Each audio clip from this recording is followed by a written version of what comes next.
So yan mga sir no, so welcome back dito sa Jonal Garage mga sir no. So meron tayo dito isang unit na Ford Escape mga sir no. So ito yung sinasabi ko sa inyo na no crank, no start mga sir no. So ang hatol dito ng ibang mekaniko mga sir, itong kanyang ignition mga sir no, worth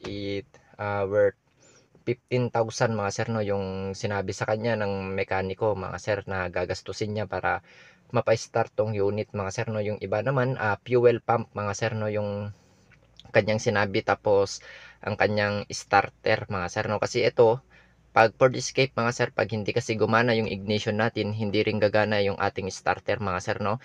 At yung fuel pump natin mga sir, hindi rin gagana kasi iisa lang yan mga sir na magkakasama yung isang relay nila o fuse nila. So syempre hinilaan nila na sira yung fuel pump niya dahil pag dinedirekta nila yung starter, iikot naman yung kanyang starter mga sir, pero hindi bubuga yung kanyang fuel pump. So yun nga, tulad nga ng sabi ko, iisa nga ang kanilang fuse mga sir, magkakasama sila based doon sa aking binasa na module niya mga sir no. So ito yung issue niya mga sir oh. So start natin, susin natin mga sir no. Ayan, hintayin natin mawala. So yan, start natin. Oh, yan mga sir oh. No crank, no start mga sir no. So nahuli ko na yung naging issue nito mga sir no. So punta tayo sa ating doon sa engine mga sir no. Ayan. So nahuli na natin to mga sir no. Sinasabi ko lang sa inyo in case lang na maranasan nyo mga sir no, para ma-first aidan nyo muna yung unit nyo bago nyo ipunta sa trusted na mekaniko nyo mga sir no. So mas maganda na i-check nyo muna, baka kaya nyo. So sayang naman. So ito mga sir, hinatulan pa pala to na i-scan mga sir no. So sabi ko, kahit anong gawin nila, kahit i-scan nila to mga sir, hindi mababasa ng scanner yung unit nyo kung sira yung tinutukoy ko mga sir no. So tututuro ko sa inyo yun dyan sa kanyang engine bay mga sir no. So tara.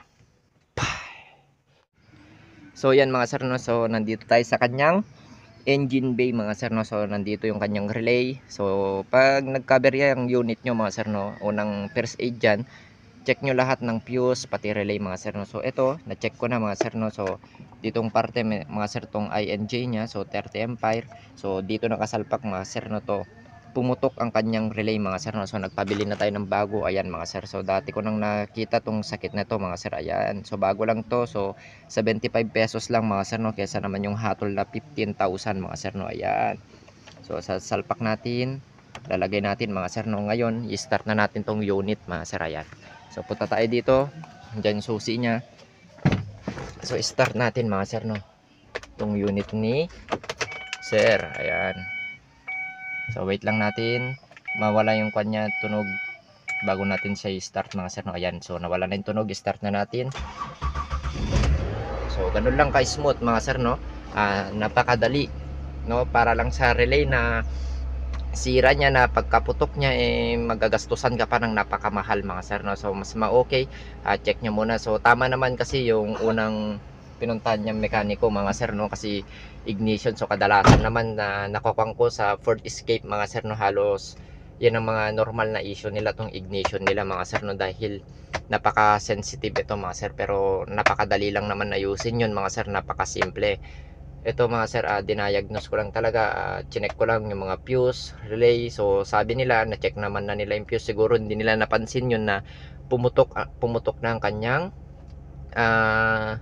fuse doon mga sir no, doon sa kanyang engine bay. So tignan mo, napaka tuwang-tuwa yung may-ari nito mga sir no, nakuha, dahil nga saan naman niya pupulutin mga sir ang 15k kaya pagpalit ng fuel pump, starter. So yun ang kagandahan mga sir, pag iba-ibang mekaniko, ang una nyo munang pinapacheck, kunwari may sira yung unit nyo, pacheck nyo muna sa iba, tapos pacheck nyo muna sa susunod, pacheck nyo sa iba ulit, para may tugma na pare-parehas sila ng diagnosing mga sir. Ibig sabihin, yun talaga yung punto ng sira ng unit mo. Pero kung magkakaiba sila ng kwan, so syempre kung isa lang pinuntahan mo, tagpalit sila, baka sayang naman yung pyesa mga sir no, kung hindi dun. So pinabili ko na rin yung may-ari mga sir ng reserba niyang fuse. Ayan, so dati na siyang may reserba mga sir no, in case lang na maputulan siya, pumutok o doon lang yung check niya. So tinuro ko na sa kanya, sa may-ari, kung paano gagawin niya mga sir no, in case na ma-encounter niya. Siguro hindi niya naman na ma-encounter mga sir no, dahil nga talagang luma naman na kasi yung luma naman na kasi yung fuse niya mga sir, no? So ganun lang kasimple mga sir, basa-basa rin kayo sa manual nyo, may matutunan kayo dyan mga sir, no, about sa sasakyan nyo, dahil yung manual nyo dyan yung makikita, dyan yung makikilala mga sir, no, yung unit nyo.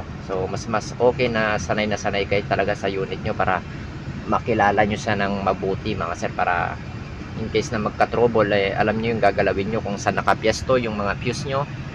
Dito nakapyesto yung fuse nito mga sir, nandyan. So hinila ito mga sir na pinunta dito sa atin. So yun lang mga sir, maraming salamat.